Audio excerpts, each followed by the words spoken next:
palabra y vida. Hoy es el martes de la sexta semana del tiempo ordinario. Un martes que es 19 de febrero.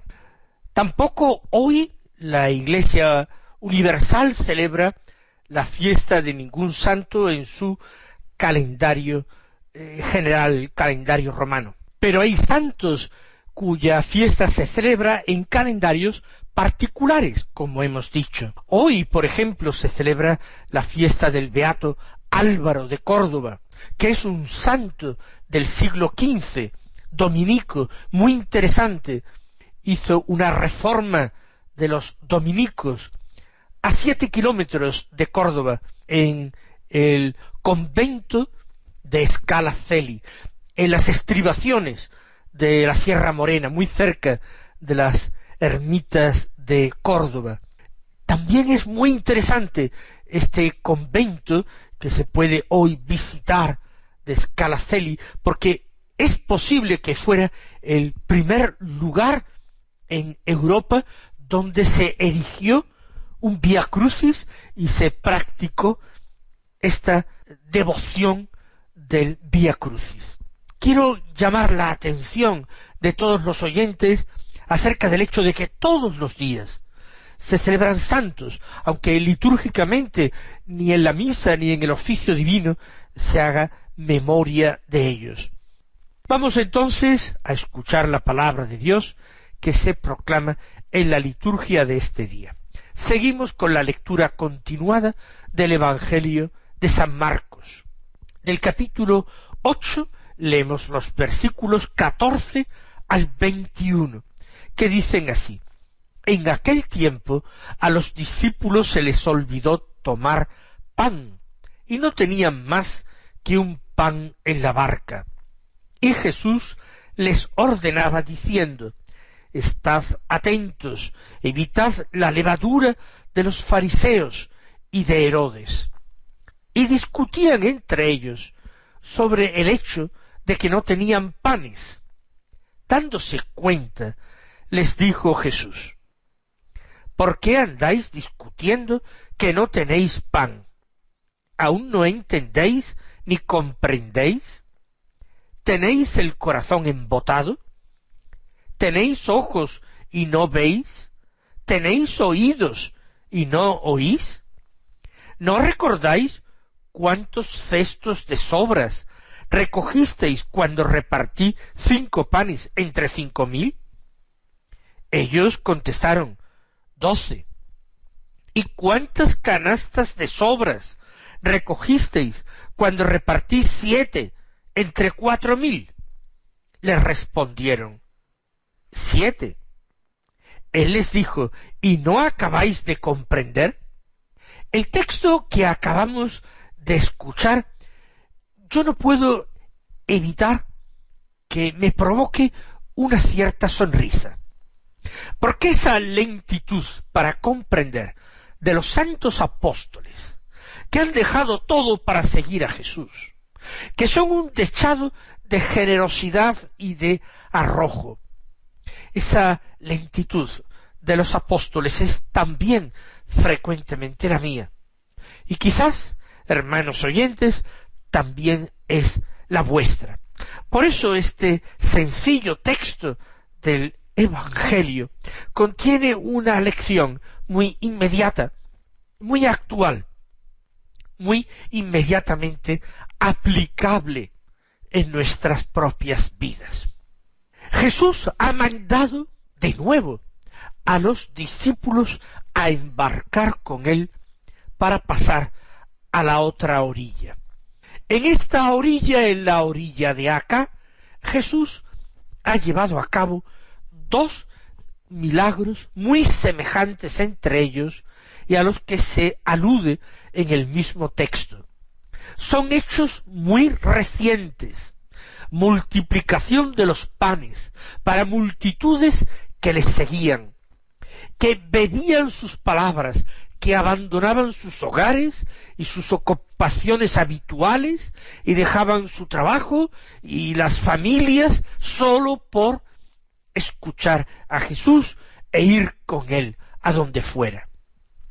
A veces Jesús tiene que embarcar para que esta gente recobre el sentido de la realidad y se dé cuenta de que ahora tienen que practicar las enseñanzas de Jesús, que no basta con escuchar a Jesús y embelesarse ante sus palabras, que es preciso volver a la vida y allí poner por obra las enseñanzas que se han recibido. Es algo muy sensato, de sentido común, pero Jesús tiene que forzar en ocasiones estas situaciones, porque si no la gente no se despediría de él. Porque a todos nosotros nos puede gustar la dulzura o la rotundidad de un buen alimento, y nos cuesta dejarlo, y parece que nunca estamos saciados de ellos, y que queremos más y más.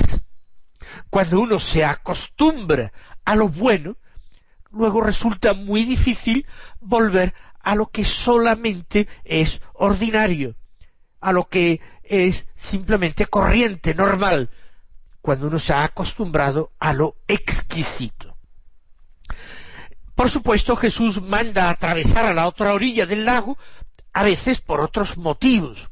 Por ejemplo, como en el primer milagro de la multiplicación de los panes y los peces, tal como lo narra el cuarto evangelio, San Juan, Jesús quiere evitar que la gente enardecida y entusiasmada lo arrebate para proclamarlo rey, desafiando de esta manera la autoridad de los romanos y por supuesto también la autoridad de los sacerdotes del templo de Jerusalén.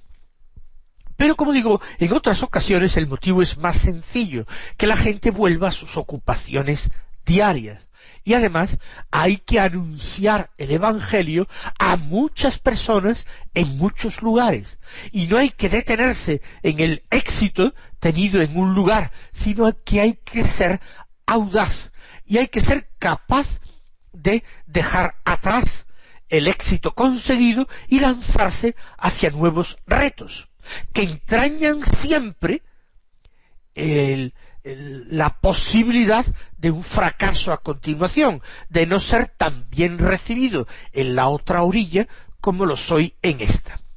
Lo cierto es que los discípulos han embarcado, y ellos que están también realmente entusiasmados con la enseñanza de Jesús y las adhesiones que suscita Jesús a donde quiera que va, ellos se han olvidado de tomar pan. Quizás han tenido entre sus manos grandes cantidades de pan cuando la multiplicación, y sin embargo ellos que han recogido canastas y canastas de lo que ha sobrado y que seguramente las han repartido a los pobres o a los mismos beneficiarios del milagro para que se las llevaran luego de vuelta a sus casas, ellos parece que no han guardado para ellos y nada más que llevan consigo un pan y pasan a otra orilla, a un lugar menos conocido, menos amigable.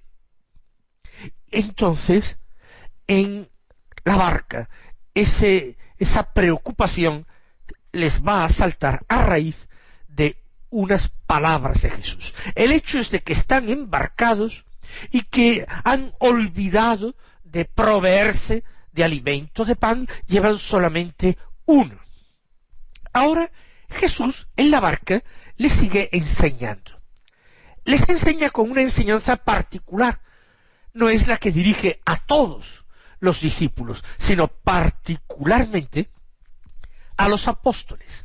Porque aquí cuando Marcos está hablando de discípulos, se está refiriendo a los 12, a los apóstoles. Y Jesús les está diciendo esto: estad atentos, evitad la levadura de los fariseos y de Herodes. ¿Qué quiere decir Jesús? Recordarán ustedes cómo en evangelios de días pasados nosotros hemos asistido al enfrentamiento de Jesús con distintos grupos de fariseos. y con escribas, doctores de la ley, venidos incluso de Jerusalén, porque ese fenómeno de Jesús ya empieza a preocupar incluso en el templo, incluso a los sacerdotes de Jerusalén y a los grandes doctores de la ley que allí asientan su cátedra. Estad atentos, Jesús previene a los suyos contra estos personajes. No les dice que tomen medidas particulares, no les dice que los combatan con todas las formas a su alcance, con todos los medios a su alcance.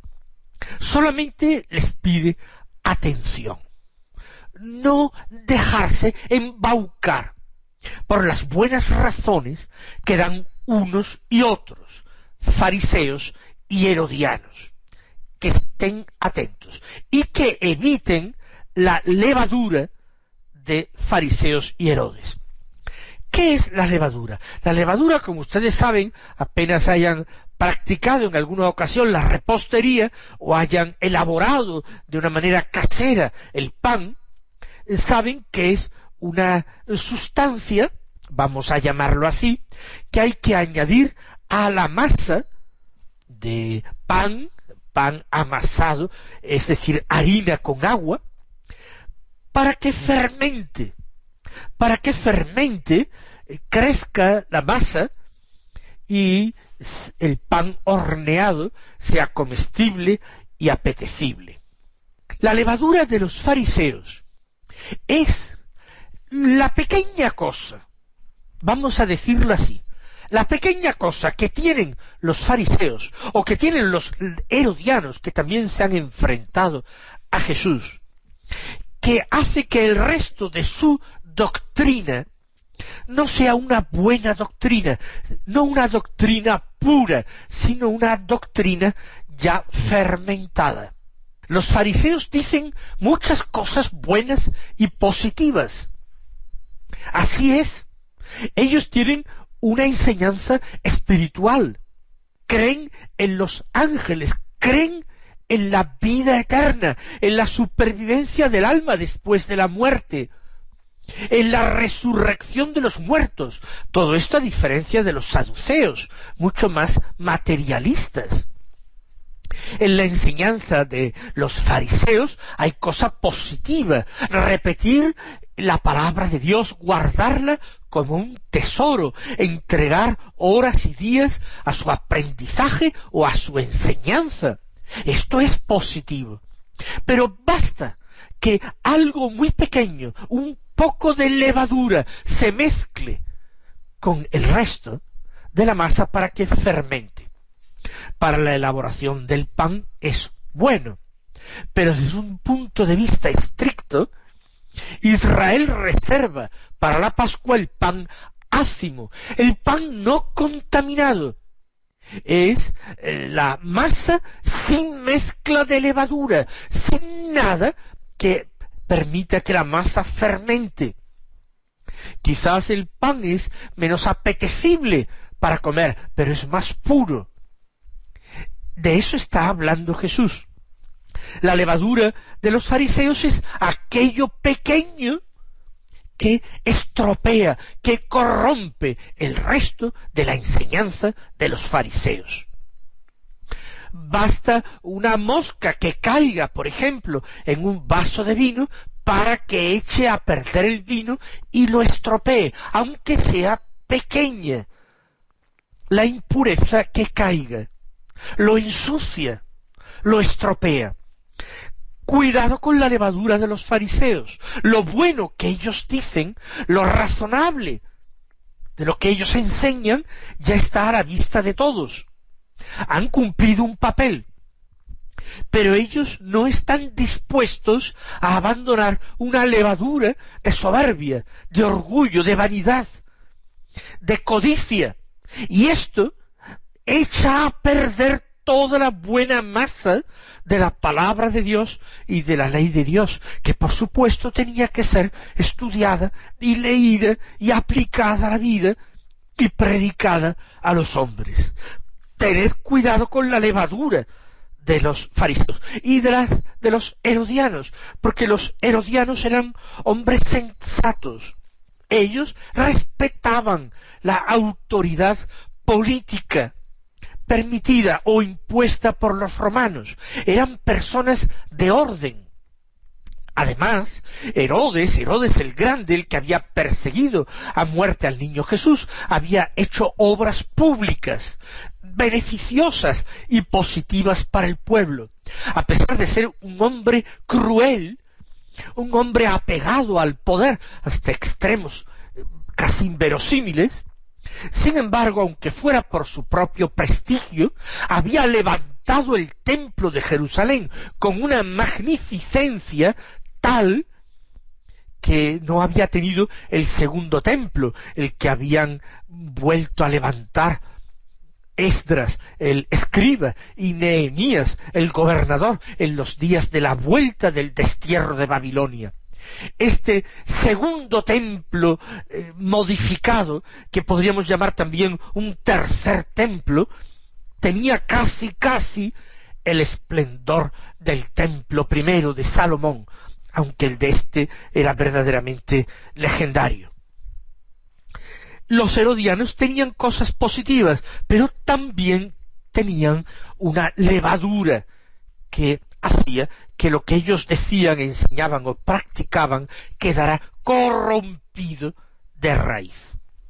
Esto es lo que Jesús les está enseñando en privado, que no se fíen, que estén atentos, que tengan cuidado.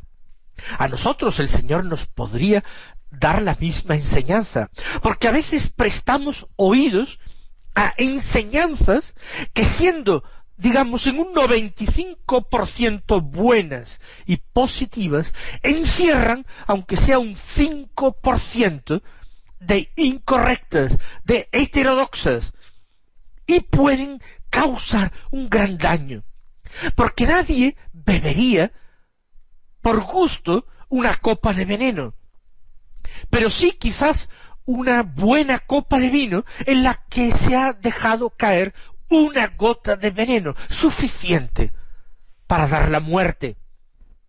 El veneno puro no, pero si es un buen vino, la gota de veneno pasa desapercibida y el resultado es el mismo, la muerte.